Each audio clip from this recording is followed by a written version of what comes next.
solusyon sa pamandag ng kasalanan nandito sa katawan ng bawat tao.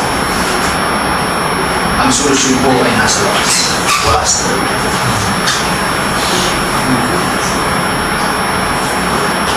At ang tanong na, can salvation be lost? Yan po ang tanong na a question that presupposes that salvation is being worked out by God inside of man.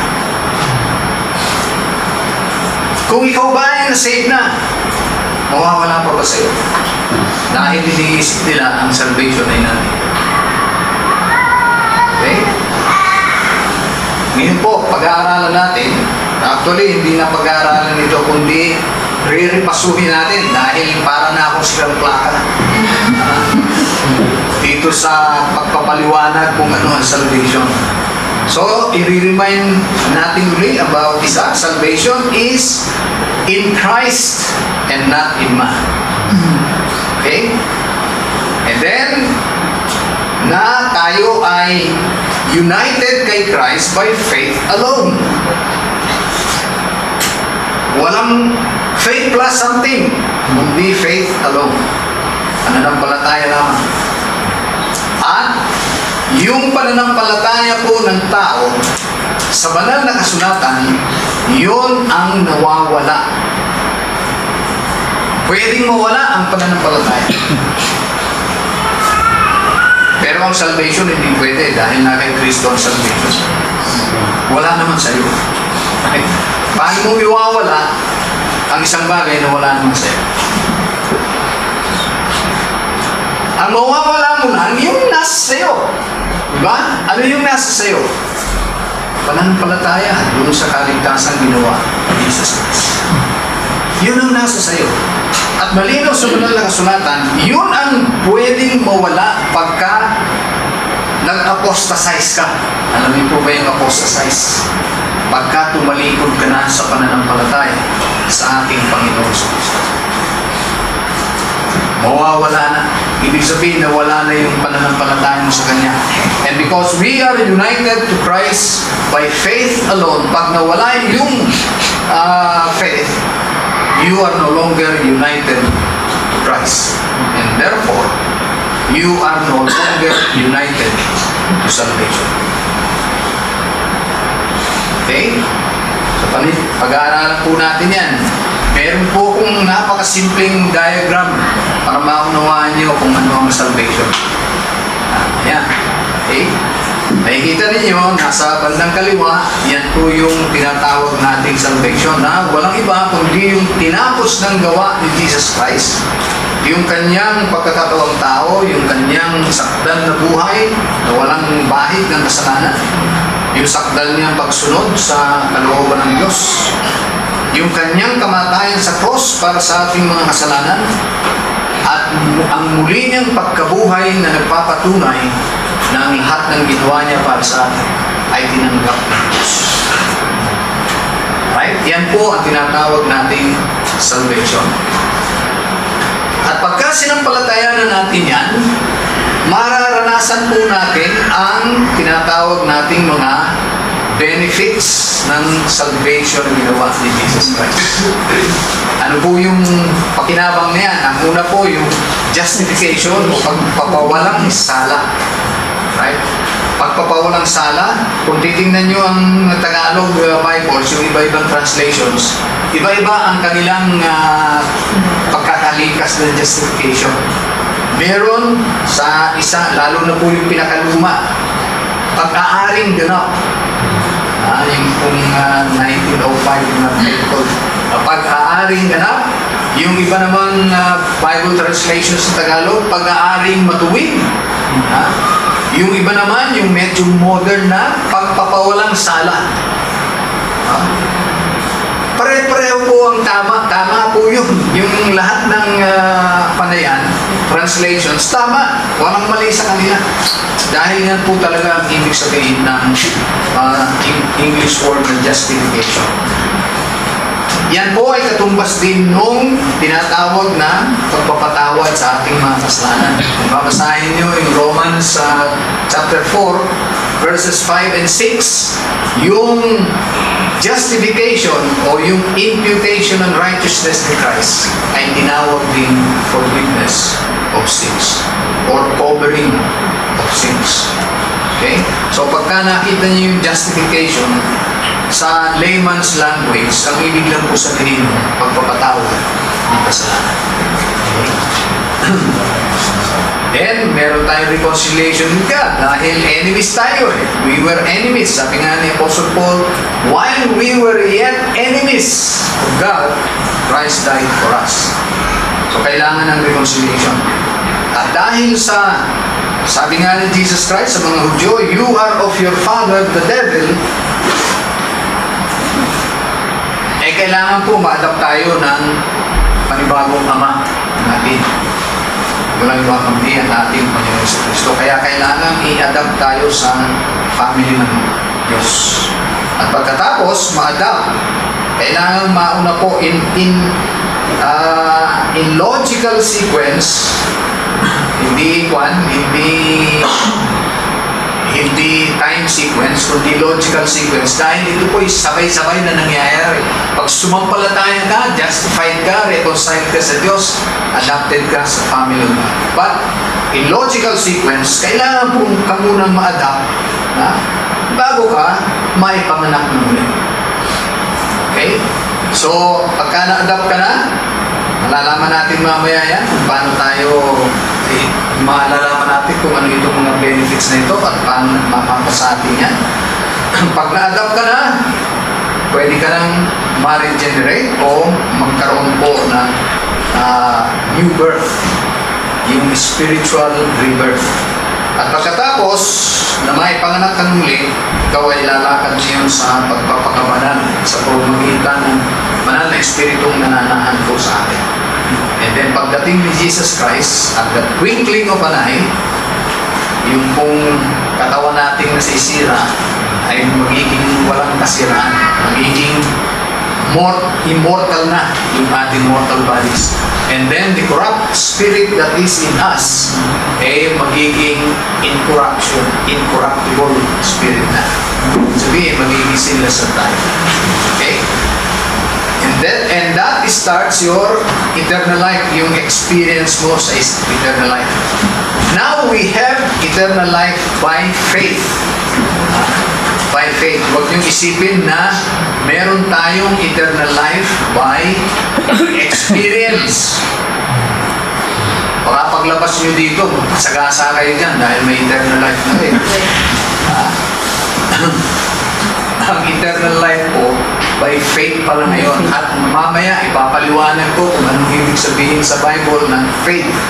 Ang faith po ay associated sa hope that is not yet seen.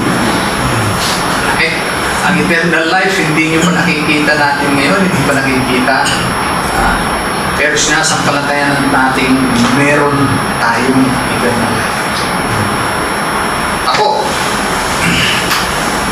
ay, kung kakapatan nyo ako, wala kayong pera, makukuha sa akin. Pero hindi na nalugang, wala akong pera. Dahil meron akong pera dun sa bank account. Parang ganun yan. Nakabangko yung eternal life natin sa langit. Wala pa dito. Right? Kaya huwag kayong mag-ingat pa rin kayo. Na huwag kayong ma-disgrasya, huwag kayong mamatay. Okay? Alright. So, yan po ang napakasimpleng ilustrasyon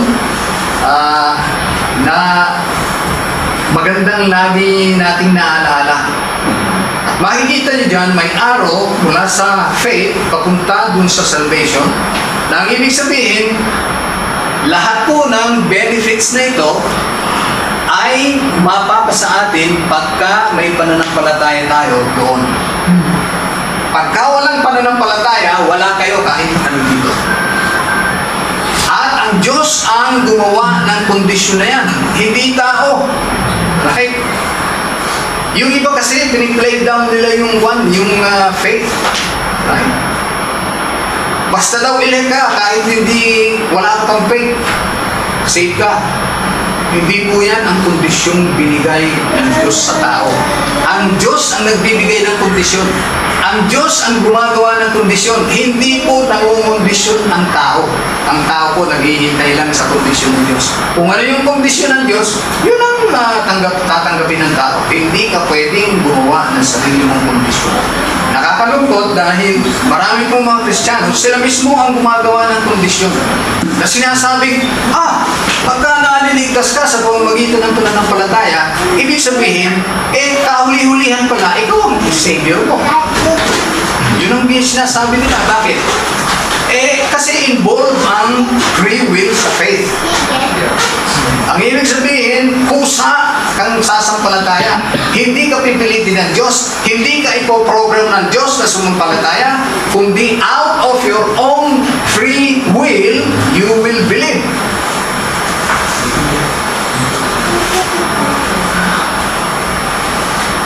Kondisyon niya ng Diyos. Hindi natin kondisyon niya. Okay, so, tingnan natin. Para po maunawaan natin, ang salvation, importanteng maunawaan natin, ano yung nire-require ng Diyos sa atin. Brother Barana, sirang plaka alam na natin yan Diba? Pero ito yung tamang starting point. Kaya po maraming mga Kristiyano na mali ang unawa sa kaligtasan, mali ang starting point.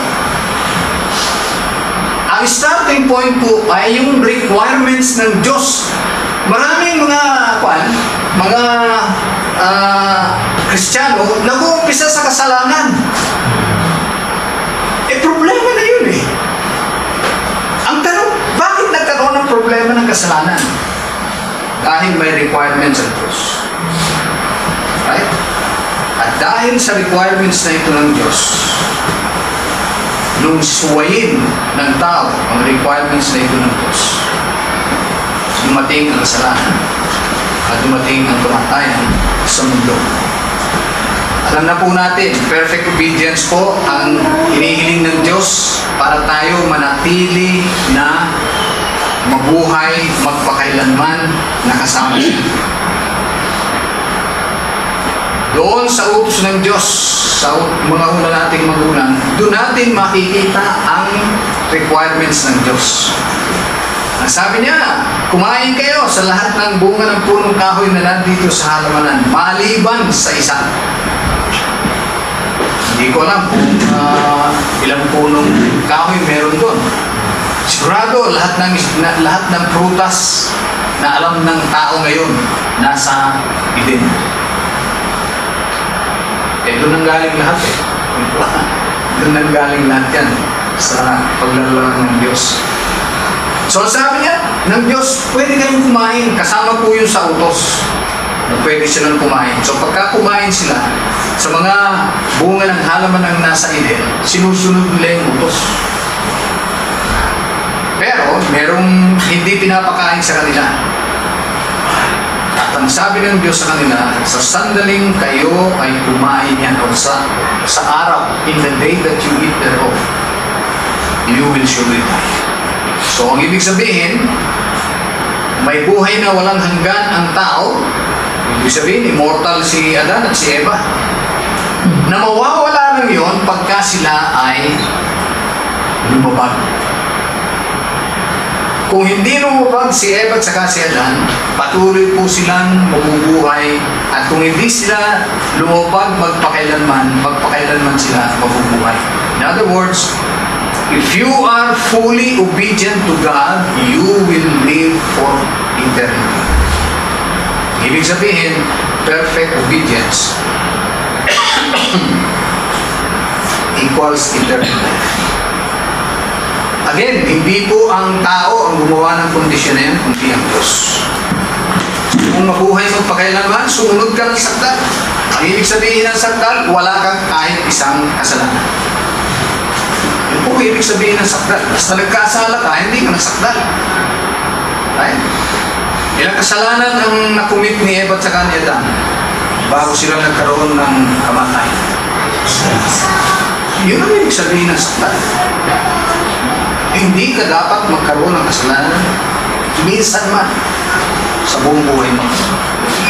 Pag nagkaroon ka ng kasalanan kahit isa lang, at ni Eva at ni Adan, forfeited na po yung eternal life.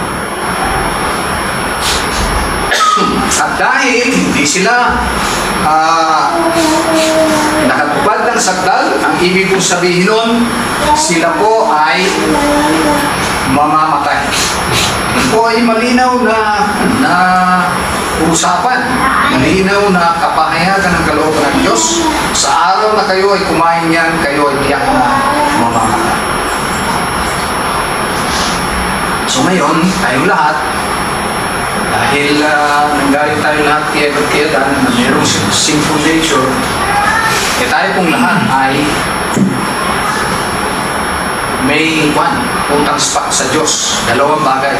Kailangan kung gusto natin ng eternal life, mabuhay magpakailanman, bigyan natin ng perfect obedience ang Diyos. At kung magbabayad tayo, kung tayo ang magbabayad sa ating kasalanan, hindi tayo makakabayad kailanman. Bakit? Dahil ang ibig sabihin ng eternal death, kaya natin tinansin, habang may panahon, for all eternity, nagbabayad ka. At sabi po, the wages of sin is death. Right? Ang kataliwas niyan ay yung susunod. But the gift of God is eternal life through Jesus Christ our Lord. Sa makatwid, kung eternal life ito eternal death ito. Na wala pong hope of resurrection. Yung ating death ngayon, hindi pa yan po ang bayad ng kasalanan.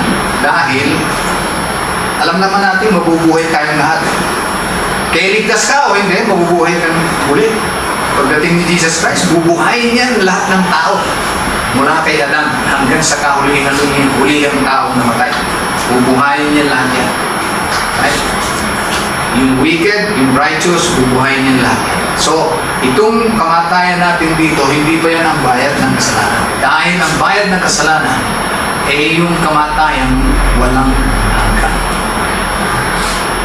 Ibig sabihin, kung magbabayad tayo ng kasalanan natin, hindi po natin babayaran magpakailanman ang kasalanan natin.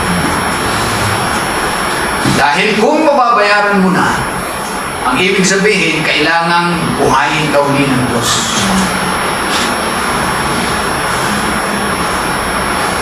Kaya nung mabuhay muli si Jesus Christ, yun ang katibayan, bayad na lahat. Right? So, itong dalawang kahilingan ito ng Diyos, hindi talaga natin pwedeng maibigay sa Kanya. Incapable po tayo. Unable tayo na maibigay yan. Pero gumawa nga ang paraan ang Diyos para maibigay natin yan sa pamamagitan ng substitution. Okay? Binigyan tayo ng substitute, si Jesus Christ. Yung substitute, kailangan tao rin. Dahil tao ang may utang dito sa dalawang ito. Perfect obedience, eternal death. Tao ang may utang sa Diyos. Kung merong magbabayad na substitute sa atin, kailangan maging tao rin siya. Right? So, walang katawang tao ang ating Panginoon sa Kristo. Yung hindi natin magawa, ginawa niya para sa atin. Sumunod siya ng sakdal sa kalooban ng Diyos. Kaya napakalaga ng testimony ng banal na kasulatan na nagsasabing, He did no sin. Wala siyang kahit anong kasalanan. Mula sa napupunan ng kanyang ina, si Birhen Maria, ang patotoo ay siya ang banal na the Holy One na nasa sinapupunan ni Birhen Maria. At ang patotoo ni San Pablo, naging masunurin siya hanggang sa kamatayan sa krus. So from the beginning of life until the end of life, wala po siyang kasalanan kahit isa. Yun po ang tinatawag natin perfect obedience. At yun ang uri ng ng pagsunod na hinihingi sa atin ng Diyos na hindi natin maipagkaloob. Kaya ginawa ni Jesus Christ para sa atin. At yung kamatayan na bayad ng ating kasalanan, siya rin po ang bayad. Alam niyo po, dahil siya ay Diyos, right? Yung pong kamatayan niya ay infinite ang value. May nagtanong, Brother Mar, paano natubos lahat yung kasalanan ng tao na ang bayad ay eternal death? Ibig sabihin, kung ilang bilyong tao yan, ilang bilyong eternal death yan. Right? Paano nabayaran? Sa loob lang ng mga 40 hours na nasa libingan si Jesus Christ. Well, yung tubos sa atin is of infinite value. Na? Anong ibig sabihin ng infinite? Hindi masukat. Yung pong kamatayan ng ating Panginoong Jesucristo, bagamat nasa 40 hours lang, yun po ay hindi mo pwedeng sukatin ng time. Bakit? Because the life that was given for our salvation was the infinite life of God. Amen. So, ngayon, saan matatagpuan natin yung hinihinging perfect obedience sa atin ng Diyos? Saan natin matatagpuan? Kanino natin matatagpuan? Kay Kristo. Kanino natin matatagpuan yung kamatayan bilang bayad ng ating kasalanan? Kay Kristo rin. Kasi wala namang taong nakasunod ng sakdal. Wala pa namang taong namatay para sa kasalanan. Kahit para sa kasalanan niya sa sarili. Wala pa. Iisa pa lang ang ating Panginoon Jesucristo. Kaya yung tinatawag po natin kaligtasan ay hindi masusumpungan kahit kanino maliban sa ating Panginoong Jesucristo. Bakit? Nasa Kanya lang yung perfect obedience na bibigyang reward ng Diyos ng eternal life. At nasa Kanya lang yung eternal death bilang bayad ng kasalanan. Siya pa lang ang nagbayad ng kasalanan. Kung mapupunta tayo sa langit at magkakaroon ng buhay na walang hanggan, dahil si Jesus Christ ay sumunod sa kalooban ng Diyos para sa atin. Yung perfect obedience niya ang nagbigay sa atin ng eternal life. Bakit hindi tayo parurusahan sa impyerno? Dahil yung kamatayan niya sa krus, yun ang bayan sa ating kasalanan. So nasaan? Malinaw ang banal na kasulatan na walang kalabo-labo ang banal na kasulatan kung nasaan ang kaligtasan natin. Kung saan mo masusumpungan ang perfect obedience sa kalooban ng Diyos, nandun ang kaligtasan mo. Kung saan mo masusumpungan ang death bilang bayad sa iyong kasalanan, nandun ang kaligtasan mo. At pareho nating hindi masusumpungan yan sa tao. Yan po ang ibig sabihin ng ating key passage na salvation is found in no other. Dahil hindi nyo masusumpungan kahit kanino pa man. Yung perfect obedience na hinihingi ng Diyos sa atin para bigyan niya tayo ng eternal life. At yung parusa sa ating mga kasalanan na mamatay. Hindi yan natin masusumpungan kahit kanino. Maliban kay Kristo. So, nagkakalinawan na po tayo. Ha? Yan po ang ibig sabihin na ang kaligtasan ay nga kay Kristo. Okay. Now, paano na tayo makikinabang dun sa ginawa ni Jesus Christ? Ang kondisyon ng Diyos at tanging kondisyon, wala na po siyang ibang kondisyon. Para makinabang tayo, sampalatayanan natin ang ginawang yun ng ating Panginoon Jesucristo ay para sa atin. Sabi po niya, for God so loved the world that He gave His only begotten Son, that whoever believes, yan po yung kondisyon, in Him should not perish but have everlasting life. And He brought itong Philippian jailer, and He brought them, si Paul and Silas, out and said, Sirs, what must I do to be saved? So they said, ito sagot ni Paul and Silas, believe on the Lord Jesus Christ and you will be saved. Hinihingi lang ng Diyos sa atin, sampalatayanan natin yung ginawa ng ating Panginoon. At lahat na ng pakinabang na nandun sa right side ng ating pong graph, lahat po ito. Hindi kayo makakapamili. Lahat ng ito, matatanggap ninyo. Hindi nyo pwede sabihin, gusto ko lang itong gusto ko lang yung justification. Ayaw ko ng sanctification. Hindi ka makakapamili. Alright? Again, ang Diyos ang nagbibigay ng benefits, hindi tao. Na pagka sumampalataya ka, lahat ng benefits na nandoon, ibibigay sa iyo ng Diyos, hindi ka makakapamili. So, hindi pwedeng sumampalataya ka, tapos hindi ka nagpapakabalan. Hindi pwedeng sumampalataya ka, hindi ka naipanganak ng muli. Wala ka pong matatanggap dito, maliban na sampalatayanan natin. At pag sumampalataya ka, wala ka pong pipiliin dito dahil lahat ng ito ay matatanggap. Okay? So, I hope na malinaw yan sa atin. So, ang pananampalataya lang po ang hinihingi ng Diyos para tayo makinabang dun sa ginawa ng ating Panginoon sa Kristo. At dito, inisinisa ko, pero wala na tayong time. Inisa ko, isa-isa, justification is by faith. Right? Ang ibig sabihin ng justification, being declared fully righteous, not guilty, by God Himself, before His divine court. Alam niyo po, pagka umabot na sa Supreme Court yung kaso mo, hindi mo na pwedeng i-apila. Dahil yun ang pinakamataas. Ang pinakamataas pong korte dito sa universe at outside sa universe natin, ang pinakamataas na korte po ay ang korte ng Diyos.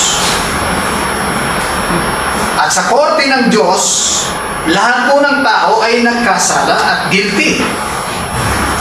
Pero may mabuting balita, dahil dun sa ginawa ni Jesus Christ, merong pakinabang sa atin na pwede pala tayong humarap sa hustisya ng Diyos, at ang Diyos mismo ang magsasabing mag-clean ka. Ang Diyos mismo ang magsasabing wala kang sala. Ang Diyos mismo ang magsasabing ibinigbilang kitang mag-clean sa aking harapan. Holy and blameless ka sa aking harapan. Bakit po? Dahil yung katuwiran ng ating Panginoon Jesucristo at yung kanyang kamatayan sa krus ay ibinibilang sa atin. Na para bang tayo na ang sumunod na sakdal? Para bang tayo na ang namatay para sa ating sarili? Sa ating sumunod na sakdal. Yun po ang ibig sabihin ng justification. At ito ay by faith lang po. For we maintain that the person is justified by faith apart from the works of the law. Therefore, since we have been justified through faith, we have peace with God through our Lord Jesus Christ. Tingnan naman natin yung reconciliation. Ang reconciliation din naman ay ganon. We were God's enemies and then Christ died for us. We were reconciled to Him through the death of His Son. Kasi yun lang pong kamatayan ng ating Panginoong Jesucristo ang nagbigay kasapatan sa hustisya ng Diyos na humihingi na ang lahat ng nagkasala ay mamatay. God presented Christ as a propitiation. Yung po salitang propitiation sa English, sa Tagalog, pampalubag loob. Pag sinabing pampalubag loob, pampalis ng galit. Right? Kasi enemies tayo eh. Ha? Galit yung hustisya ng Diyos sa atin dahil nagkasala tayo. At tayo rin aminin man natin, before we believe in the Lord Jesus Christ, galit tayo sa Diyos. Hindi natin siya kinukonsulta. Right? Tulad ng mga tupa, sabi na gano'n na nagkanya-kanya tayo ng lakad. Right. So, ito pong reconciliation with God is through faith in His blood. So, by faith pa rin ito. Ngayon, yung adoption naman. Paano tayo na-adopt sa family of God? Now, malinaw pa ng kasulatan, the only begotten Son of God is Jesus Christ. Only. Ang ibig sabihin, lahat na ng anak ng Diyos ay adopted. Kasi isa lang yung isa lang yung begotten Son o begotten child of God. Okay? Lahat na adopted. So, paano tayo ma-adopt? Ang sabi po rito, but as many as receive Him, receive Christ, ang ibig sabihin niyan, babasahin niyo yung mga naamang passages, to them He gave the right to become children of God. Dahil wala nga tayong karapatan, wala tayong K, na mapabilang sa pamilya ng Diyos. Wala tayong K na tawagin anak ng Diyos. Kaya lang, nung tanggapin natin ang ating Panginoong Jesucristo, binigyan niya tayo ng karapatang maging anak ng Diyos. To those who believe in His name. Again, para palang maging anak tayo ng Diyos, kailangan tayo sumampalataya sa ating Panginoon. Kailangan natin siyang tanggapin bilang sariling tagapagligtas. So by faith pa rin. Lahat po nung nasa kanan na pakinabang, lahat po yun ay by faith. Right? Sabi po niyan, but when the fullness of time had come, God sent forth His Son, Jesus Christ yan, born of a woman, born under the law, to redeem those who were under the law, that we might receive the adoption as sons. Ngayon, pagka nabigyan ka na ng right, alam niyo po ba, kailangan kasal muna yung mag-asawa. Para sa ganun, pag nanganak yan, legal. Right? So, ito, kailangan ma-adapt ka muna bago ka ipanganak sa pamilya ng Diyos. Right? Kailangan mauna muna yung legal. So, inadapt ka muna. Pagkatapos mong inadapt, dahil nanampalataya ka sa ating Panginoon, na-adapt ka, at ngayon, ipapanganak ka ng muli. Meron pong mga Kristiyano na naniniwala, kailangan maipanganak ka raw munang muli, at saka ka magiging member ng family. Alam niyo po, mag-iingat tayo dyan dahil pagka binaliktad na ni Satanas ang order, right? Hindi na totoo. Pagka nandito ang sentro, right? Pinalitan ni Satan ng sentro, hindi na rin yan totoo. Kahit na yung pinalit pa niya ay sa tingin natin mabuti. Hindi na yan totoo. Right? Kaya mag-iingat tayo. Pag pinalitan yung sequence, right? Hindi na yan totoo. Okay. Now, some well-meaning Christians believe God regenerates a guilty, condemned sinner before he is given the right to become a child of God. Nakakalungkot. Right? Pero totoo po yan. I-regenerate niya muna bago raw sumampalataya o para makasampalataya. Ang ibig sabihin, bago yan sumampalataya, hindi yan justified, hindi yan forgiven, hindi yan adopted sa family ng Diyos, hindi yan reconciled sa Diyos, enemy yan ng Diyos, bakit naman niya bubuhayin yung enemy niya? Kailangan sumampalataya muna siya para siya ma-justify, para siya na ma-reconcile sa Diyos, para po siya magkaroon ng karapatang maging anak ng Diyos. At saka pa lang siya ipapanganak ng muli. Okay? Wala na tayong masyadong oras, kaya medyo madali natin. Paano ka ma-born again? Ito yung tanong ni Nicodemus. Pagkatapos pagkatapos na explain ni Jesus Christ, ang tinatawag kong born again o ang tinutukoy kong born again, new birth, ay hindi physical birth. Napapasok kang muli sa sinapupunan ng anak ng iyong ina para ipanganak kang muli. Paano kung patay na yung ina mo? Paano pa pang born again? Right? Ngayon, pinaliwanag ni Jesus Christ, hindi yan physical, kundi spiritual na kapanganakang muli. Kaya nga tinawag na born again dahil physically na-born ka na. Yun po ang unang birth. Ang pangalawa mong birth ay sa espiritu na. Right? Kaya nga tinawag na born again. Ano yung una? Yung physical. Ito yung pangalawa, spiritual. Okay? Pagkatapos maipaliwanag ni Jesus Christ kay Nicodemus na spiritual birth itong pinag-uusapan natin, ang tanong ni Nicodemus, how can these things be?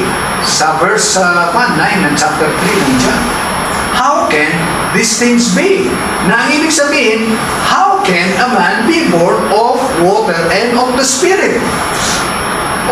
Meron bang may mga patutsada pa si Jesus Christ. Leader ka ng Israel, hindi mo alam kung ano yan. Dapat alam yan, dahil pangako yan sa Old Testament. Yung new birth, pangako po yan. Pangako pa lang ang new birth, ang regeneration sa Old Testament. So dapat alam ni Nicodemus yung pangako na yun. Na obviously, hindi niya alam. Pagkatapos na i-rebuke si Nicodemus at saka niya sinagot yung tanong, how can these things be? Or how can a man be born of water and of the Spirit? Ang sabi niya, just as Moses lifted up the serpent in the wilderness, and as Moses lifted up the serpent in the wilderness, so shall the Son of Man, even so must the Son of Man be lifted up, that whoever believes in Him should not perish, but have eternal life. Ibig sabihin ni Jesus Christ, paano maboborn again ang tao? Kailangan muna siyang sumampalataya sa ating Panginoong Jesucristo at maligtas. At pagkatapos, siya ay ipapanganak ng muli. Ang linaw-linaw na sequence na yan sa banal na kasulatan. Right? In other words, man has to believe in Christ and be saved first before he is born again of the Spirit. Ngayon naman, yung pagpapakabanal, ano yan? Malinaw naman sa banal na kasulatan. Ayan, isang verse lang ito, pero maraming verses yan. Ang sabi po dyan, to open their eyes in order to turn them from darkness to light and from the power of Satan to God, that they may receive forgiveness of sins and an inheritance among those who are sanctified by faith. So sanctification is by faith again. Paano yung glorification? Well, yun lamang pong may faith pagdating ni Jesus Christ. Yun lamang po mag-glorify. Malinaw yan. Kaya ang tanong ni Jesus Christ, I tell you that I will avenge them speedily. Sabi ni Jesus Christ.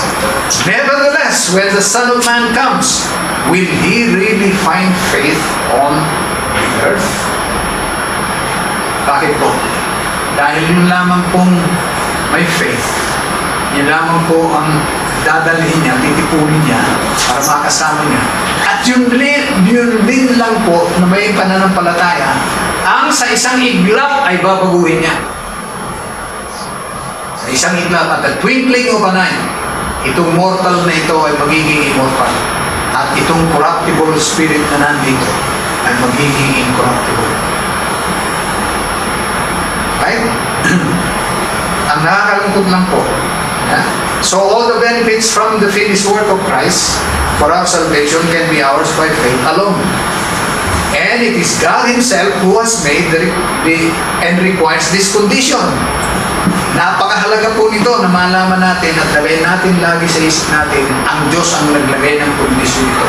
Na kailangan sumampalataya ka doon sa ginawa na salvation ni Jesus Christ para pakinabangan mo o matamo mo yung pakinabang niya. Right? Now, this is very important to remember because some Christians have perverted the biblical concept of election and believe that God already decided in eternity past who to save and who to pass by. Meron pong isang segment ng Kristyanismo na naniniwala sa maling aral tungkol sa election. Meron naman po talagang tamang aral tungkol sa election. Right? Yung pamimili ng Diyos. Pero ito'y maling aral na from eternity past pa raw, namili na ang Diyos bago pa niya lalangin ang tao. Namili na siya kung sino yung ililigtas niya at sino yung ipapaspay niya. Okay? Kaya habang nandito ka sa lupa at hindi dumarating si Jesus Christ, toss coin. Wala ka surety ng salvation. Bakit? Malalaman mo lang kung sino yung ligtas pagdating ni Jesus Christ. Kung sino yung elect. Yung mismo naniniwala sa maling aral na ito tungkol sa election. Pag tinanong mo, sigurado ka ba na elect ka? Hindi, may ebidensya. Hindi. Hindi ko tinatanong kung may ebidensya ka. Tinatanong ko, sigurado ka ba na elect ka?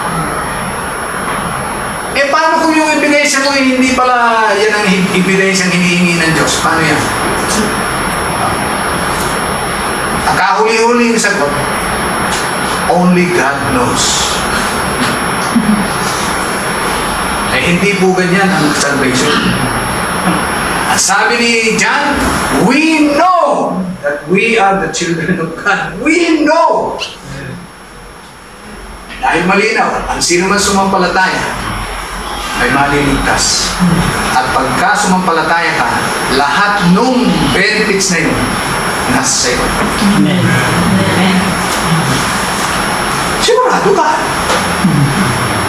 May katiyakan yan. Ay, hindi yung suntok sa buwan na isipin mo ba kung kasama ka sa elephone.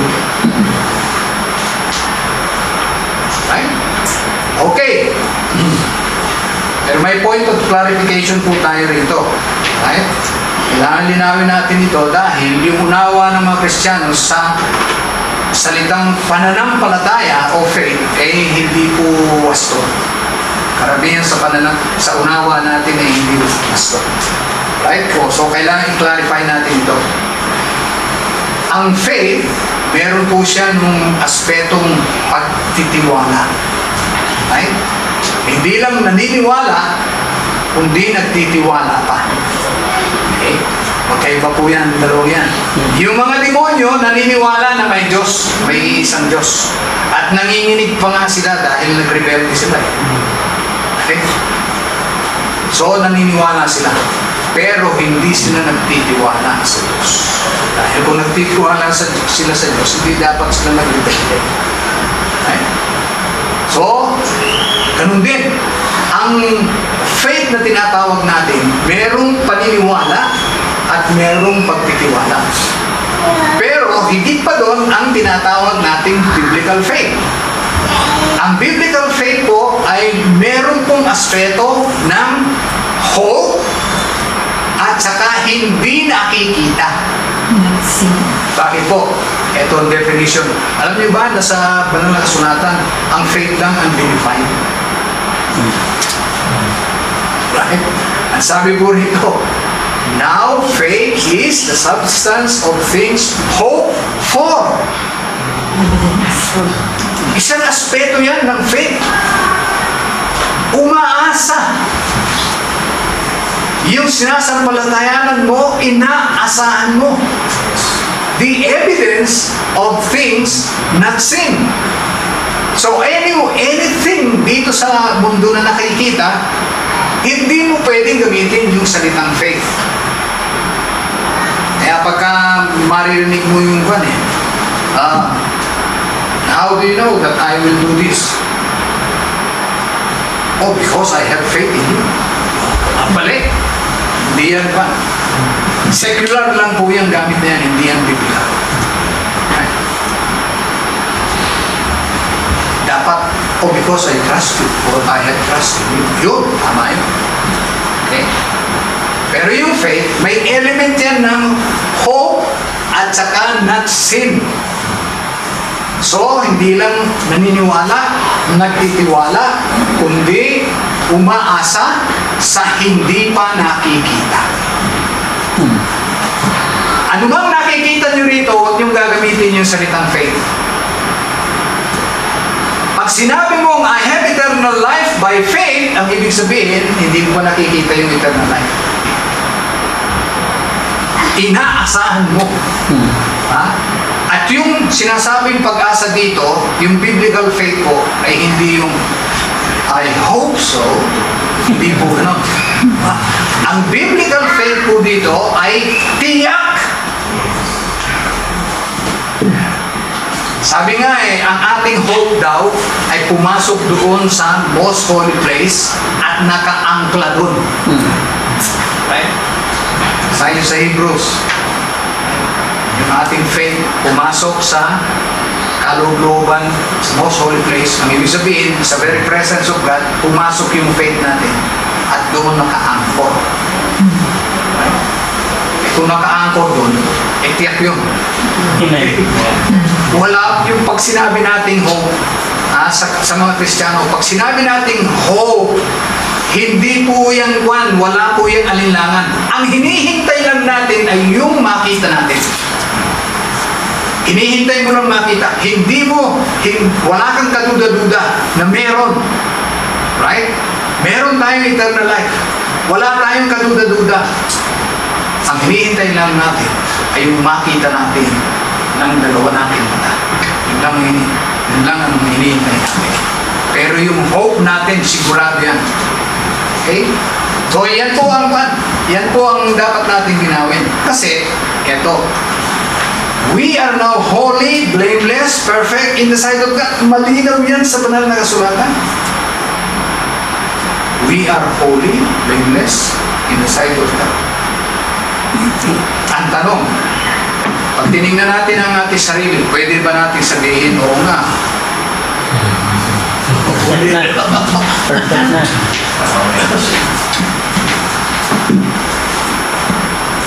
Pag sinabi mong oo nga,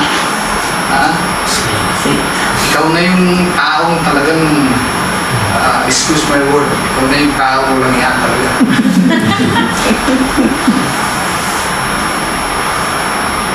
Malinaw naman sa banal na kasulatan na kaya tayo holy and blameless, perfect sa harap ng Diyos dahil doon sa ginawa ng Jesus Christ para sa atin. Hindi sa ating sarili. Tayo holy and blameless.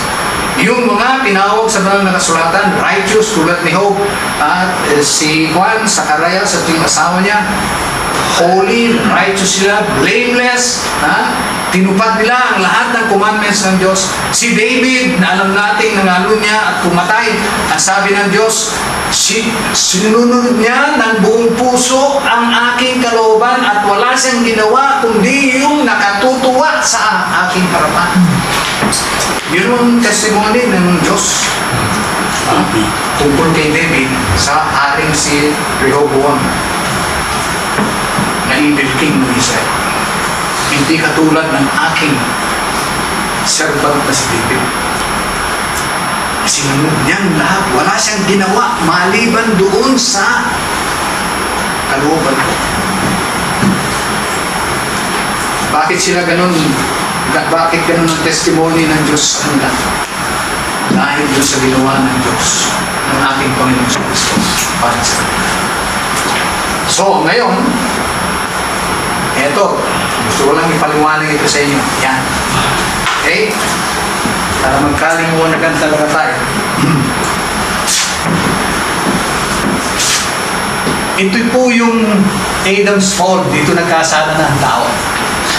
At ito yung second coming ni Jesus Christ. Okay? Nung magkasala si Adan, nagkaroon na po ng kwan ito, yung bottomless pit na nakahulugan ni Adan. Okay? Kaya lang, pwede tayong tumawid dito sa time na ito, sa time, right? Mula doon, magkasali si Adan, hanggang sa dumating si Jesus Christ, pwede lang tayong makatawid dito sa pamamagitan nito. Bago nagkasala si Adan, ang tao po ay perfect in himself. Man, sinless, immortal. Bago nagkasala si Adan. Nung magkasala na si Adan, man perfect in Christ by faith alone. Sakdal pa rin ang tao, banal, walang kapintasan, pero hindi sa kanyang sarili, kundi sa kanyang substitute na si Jesus Christ. Okay? Man, dito, sinful siya at mortal. Pagdating ni Jesus Christ, magiging immortal tayo, magiging sinless tayo. Ang ibig sabihin, babalik tayo dun sa dating katatayuan ni Adan at Eva bago sila nagkasala. Man, perfect in himself. Man, sinless and immortal. For all eternity na po yan. Kailanman hindi na tayo susuway sa kalooban ng Diyos. Kailanman. Kaya, eternal po yan. Right? But we will be holy and blameless in ourselves. Ang imposible pong one, ito ang one. Napakalaking problema ng tao itong time. Dahil dito, lahat ng tao ay may kasalanan. Sinful at mortal lahat ng tao. Pero,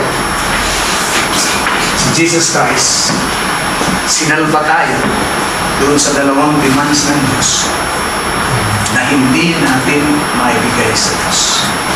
Kaya ngayon, man is perfect in Christ by faith alone.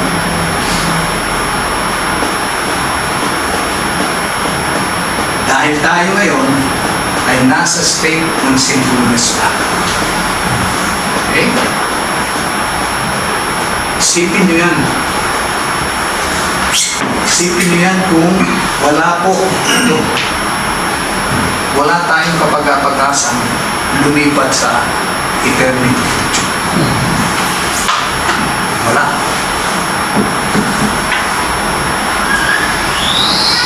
Okay? Ngayon, ang pag-usapan natin, faith can be lost. Gutom na pa kayo? Kaya pa? Kaya pa. Sabi nung isang nagugutom Brad, gutom na talaga ako. Grabe, masama Brad, kung manigas ka. Wala pa naman naninigas sa inyo.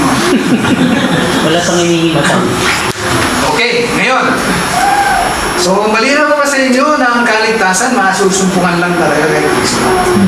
At alam nyo kung ano ang reason kung bakit nasa Kanya yung perfect obedience para bigyan tayo ng eternal life. Nasa Kanya yung death para hindi na tayo maparusahan sa ating mga kasalanan.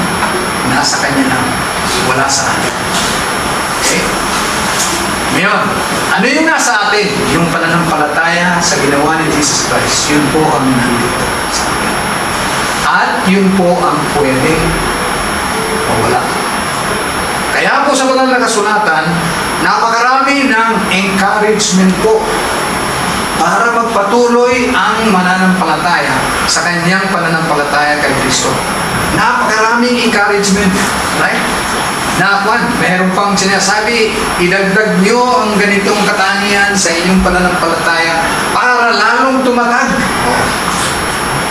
Dahil this is a battle of faith. Right? Dahil ang tinitingnan ng Diyos sa atin ay faith. Kaya ang sabi dito, kailangan magpatuloy tayo sa pananampalataya. Ang tanong, kung totoong pagkananampalataya ka, hindi ka na mawawala yun dahil hindi na mawawala ang pananampalataya. Ano pa ang pakinabang dito sa mga encouragement na ito na magpatuloy ka? Useless, di ba? Pag walang danger, useless ang warning. Kaya may warning, may danger. At yung danger po ay tunay, hindi make-believe na danger. Dahil nangyayari. Kaya sabi po rito sa Acts 14:22, strengthening the souls of the disciples, si Paul ito, tsaka yung mga apostles, exhorting them to continue in the faith and saying, we must through many tribulations enter the kingdom of God.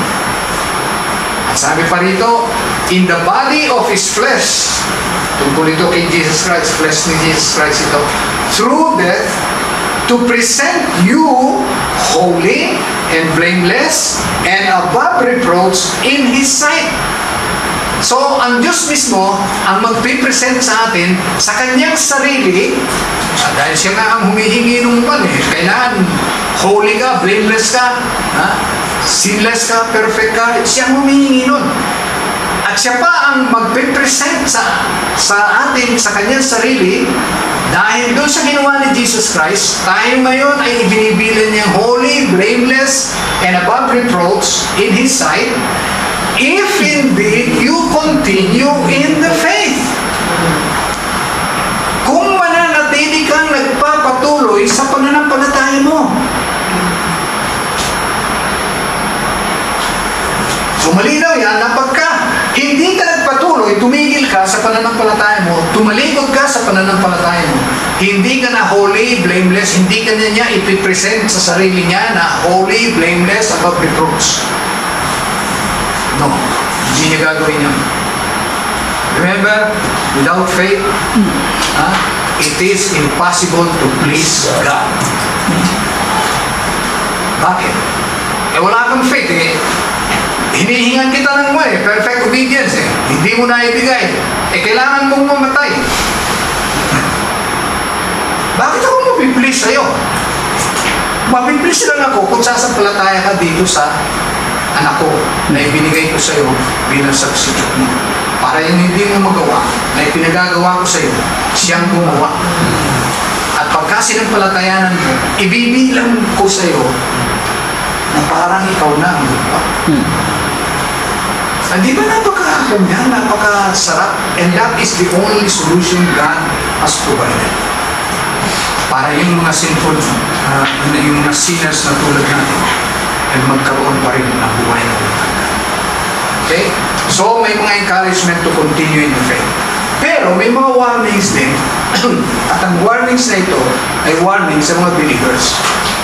Hindi po ito warning sa mga unbelievers. Right? Again, pag walang warning, walang danger. Pag may warning, may danger. Right? Ito po ang isa sa mga passages binabaluktot ng mga naniniwala na minsan kang sampalataya ay span ka na, secure ka na for all eternity. Hindi na mawawala yan. Save ka na for all eternity. Minsan ka lang na sumampalataya. Para bang yung tinatawag na faith for a moment will bring life for eternity. No. Kailangan yung faith mo continue. Right? Sabi niya, for it is impossible. Yan. Impossible. Hindi very difficult, hindi extremely difficult, kundi impossible. Hindi na mangyayari. Right? For it is impossible for those who were once enlightened and have tasted the heavenly gift and have become partakers of the Holy Spirit and have tasted the good word of God and the powers of the age to come, if they fall away, ibig sabihin yan, if they fall away from faith, yan po ang context niya, to renew them again to repentance, since they crucify again for themselves the Son of God and put Him to an open shame. Ngayon, sabi ng iba, pa lang yan, hindi pa talaga naging save yan, hindi pa talaga naging born again yan, hindi pa talaga, malapit na, nandito na sila, they were almost there, pero hindi pa rin nagpatuloy. Ibig sabihin, napakaralan na sila ng Ebanghelyo, at nakita siguro na, mukhang totoo ito Pero pa rin, hindi pa rin sila nanampalataya na totoo talaga. Parang totoo pala. Pinalalabas dito ng mga naniniwala sa once saved, always saved. Ito yung itong mga taong ito, hindi talaga, they did not go all the way to faith para maligtas sila. Right? Pero, tingnan natin, usisahin natin mabuti. Ito. Sabi po dyan, itong mga imposible nang magsisi, right? Imposible nang magsisi pagka nag-fall away sila from faith. Right? Ito yung mga once enlightened. Minsan ang naliwanagan. Kung babasahin niyo po yung Ephesians 1:17-18, yung mga naliwanagan ay yung mga believers. Yung mga hindi naliwanagan, para sa kanila, ang gospel ay foolishness. Malinaw yan. Okay? So ito, naliwanagan na ito. Para sa kanila, hindi foolishness ang gospel. Mga believers po ang mga naliwanagan. Tapos ang sabi dito, tasted the heavenly gift.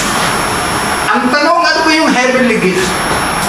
For the wages of sin is death, but the gift of God is eternal life.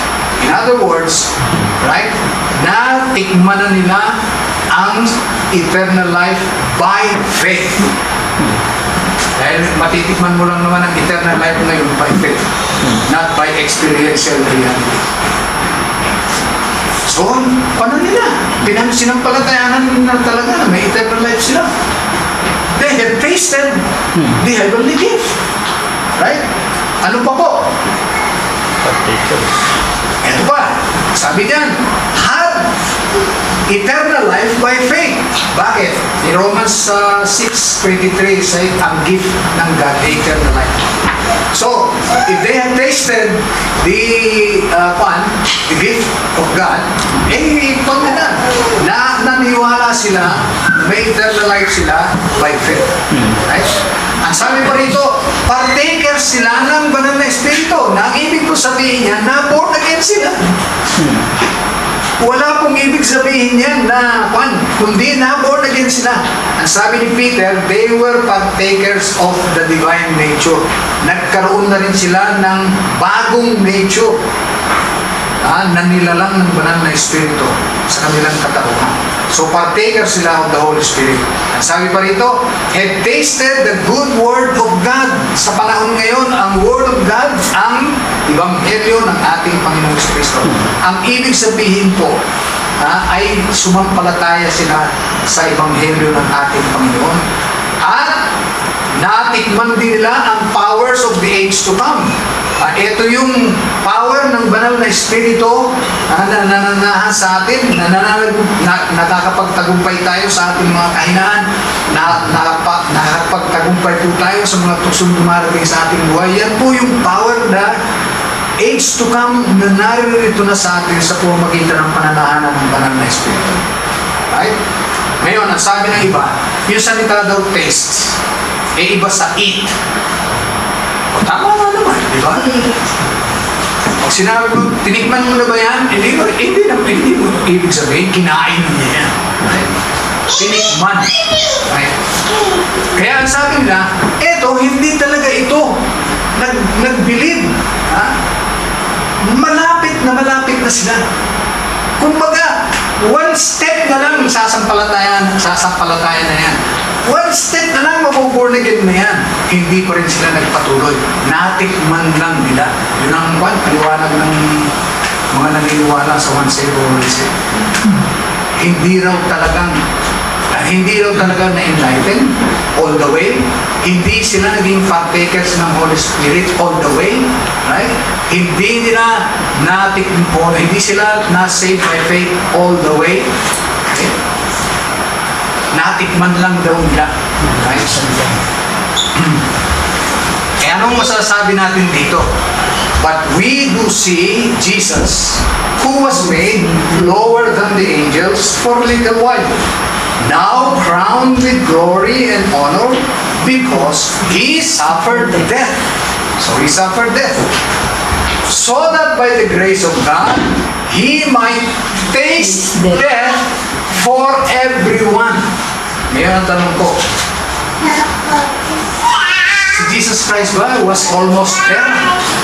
Si Jesus Christ ba was almost to die? Yes. Dahil taste lang ang ginamit. Na hindi naman talagang namatay. Dahil taste lang ang ginamit No.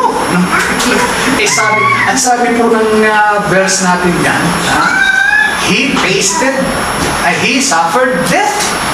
Talagang namatay siya. Kaya yung taste death for everyone, ang ibig sabihin, talagang namatay siya. Yung taste, hindi na nahulugan na hindi siya all the way. Almost. You know?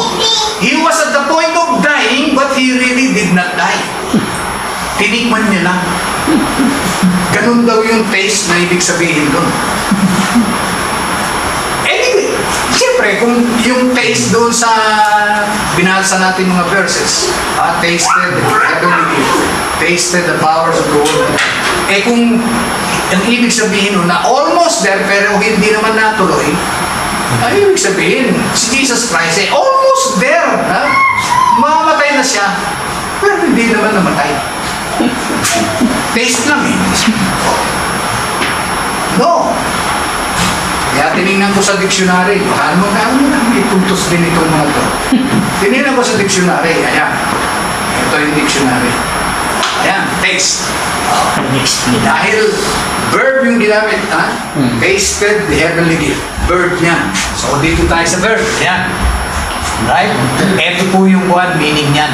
Have experience of. Ibig sabihin, naranasan talaga nila. Right? At merong example dito, she had never tasted, ito pala, the team has not yet tasted victory at home. Kung mananalo sila, na-taste nila yung victory. Ang ibig sabihin na experience. To taste means to experience. Jesus Christ tasted death for everyone. Ang ibig sabihin, Christ died for everyone. Hindi lang siya almost dead. Kundi talaga namatay siya.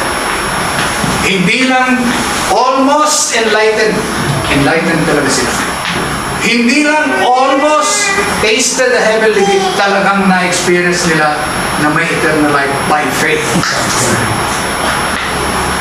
Partakers of the Holy Spirit na born again talaga sila. Pero, ang sabi niya, if they fall away, ibig sabihin, they fall away from their faith, hindi mo na sila, imposible na silang mag-repent pa at mapatawad ng Diyos. So, ang faith po ang nawawala. Ito pa ang isang kwan, magtatapos na tayo dito. For if we sin willfully, sa ibang English translation, deliberately. Sa Tagalog, sinasadya. Kung tayo ay magkakasala na sinasadya. Ngayon, lahat naman tayo nagkakasala sinasadya. Ang ibig bang sabihin nito, wala na tayong kapag-apag-asa. Hindi. Itong willful sinning dito ay defined dito sa verse 29. Okay? Kailangan basahin itong ito para maunawaan nyo ano yung willful sinning. For if we sin willfully after we have received the knowledge of the truth. O ito, tinanggap mo na yung knowledge of the truth. Ibig sabihin, believers ito. Kaya nga isinama ni Apostle dyan yung sarili niya. Napansin niyo ba?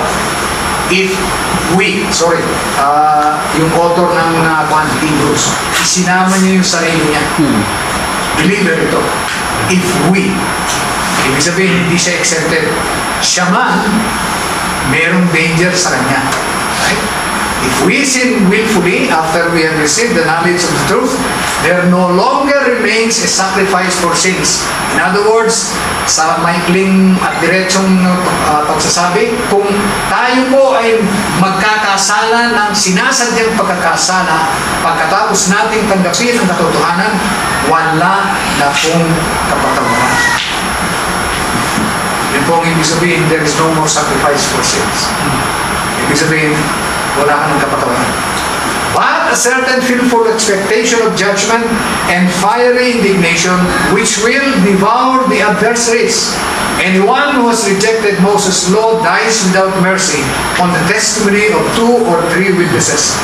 Of how much worse punishment do you suppose will he be thought worthy who, eto na yun, Unang kasalanan, willfully, has trampled the Son of God underfoot, niyurakan niya ang anak ng Diyos sa kanyang mga mahal. Pangalawa, counted the blood of the covenant by which he was sanctified a common thing. Sa ibang translation, an unclean thing. Right? Or an unholy thing. Yan po ang pangalawa. At ang pangatlong kasalanan, insulted the Spirit of grace. Okay? Pag nagawa mo itong tatlong kasalanan na ito, willfully, wala ka na pong kapatawaran. Bakit? Niyurakan mo na yung magpapatawad sa iyo eh. Paano ka magpatatawarin? Ha? At pagkatapos, yung blood na nag-sanctify sa iyo. Basahin yung mabuti yan. Sabi niya, He was sanctified. Ang nasa-sanctify lang naman, believer eh. Ang nasa-sanctify lang, believer. So itong mga sinasabi dito, mga believers ito. Pero nagumit nila itong tatlong kasalanan na ito. Niyurakan nila ang anak ng Diyos. Ibinilang nilang walang kabuluhan at hindi banal ang dugo ng ating Panginoong Jesucristo at inalapusta nila ang Holy Spirit. Pagka nagawa niyo ang tatlong ito, wala na pong kapatawaran.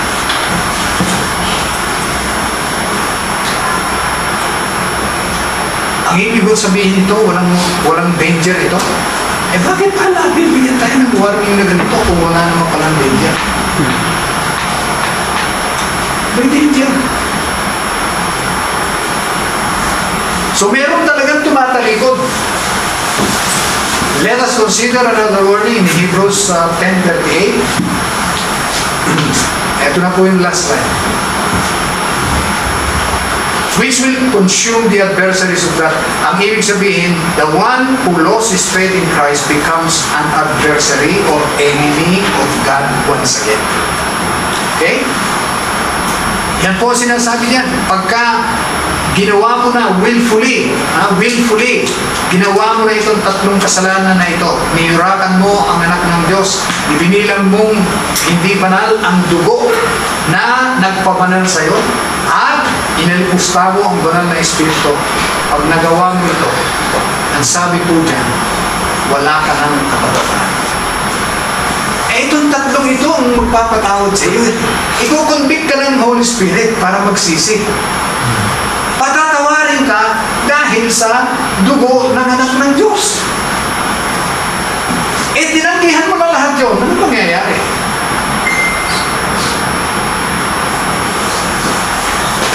Wala. Yung faith mo, wala na. May warning po tungkol sa apostasy. Right? May warning. May warning sa falling away. Yung pong falling away from faith. Yung apostasy, you are a believer and then you turn an unbeliever. Yun po ang apostasy. Ito pa sa apan. Sabi niya, but my righteous one will live by faith. And if he shrinks back, that is, he shrinks back from faith, my soul has no pleasure in him. So ito, tinawag na ng Diyos, my righteous one will live by faith. Right? We will live by faith from start to finish. From the time we believe up to the second coming of the Lord Jesus Christ. Kailangan nandun ang faith natin. Okay? Pagdating ni Jesus Christ, faith gives way to sight. Pero habang hindi pa siya dumating, we live by faith. Right? Pag dumating na, sabi nga ni Apostle Paul, paano mo pang sasabihin kung nakikita mo na? So wala na yung faith. Yung element ng faith na hope sa hindi nakikita, wala na yun. Ang matitira na lang, naniniwala ka at nagtitiwala ka. Dahil yung lahat ng sinasampalatayanan natin ngayon na hindi natin nakikita, pagdating ni Jesus Christ, makikita na natin. We are now holy, blameless, perfect before God. Hindi natin nakikita ngayon yan. Pero darating ang panahon, pag dumating si Jesus Christ, mababago tayo. Right? At that twinkling of an eye. Kung ano yung ngayon ay sinasampalatayanan natin na hindi natin nakikita. Pagdating doon, makikita. Okay? So, ang nawawala po yung faith. Kaya ingatan niyo yung faith. Conclusion, salvation cannot be lost because it is in Christ. It is faith that can be lost. And faith can only be lost once by apostasy or turning back from faith in Christ. You are saved once by faith. And you can lose faith only once. At tinanggihan mo na talaga, naloko talaga ako ng gospel na yan, hindi yan totoo, wala naman talagang Kristo. Hindi totoo yun, maaaring may naipako nga doon dahil sinabi ng history, may nakakon nga, may pinako sa krus ng panahon na yun ang pangalan ni Yeshua. Wala akong pakialam doon. Ano man yung ginawa niya doon, hindi para sa akin yun. Kung umabot ka na sa ganung conclusion, na wala na po yung pananampalataya. Because we are united to Christ by faith alone before the second coming. Huwag mong maasahan na pagdating ni Jesus Christ, ay kasama ka sa sasalunong sa kanyang masaya. So pagpalain nawa po ng Panginoon ang ating pag-aaral nito, tayo po ay manalangin. Tingnan namin Diyos ang banal na pangirihan sa lahat. Maraming salamat po sa muling pagpapaalaala ninyo sa mga katotohanan ito na dapat po namin tayuan ng makatag at manatiling sumasampalataya sa aming Panginoon sa Kristo kung saan matatag po namin ang aming kaligtasan. Palayan mo po na nalulubig sandali na nagsama sa inyo ng Diyos. Tawad po saan po kami nagkulang at nagkasala. Ito po ang samot po namin sa pangalan ng aming Panginoon Jesus. Amen.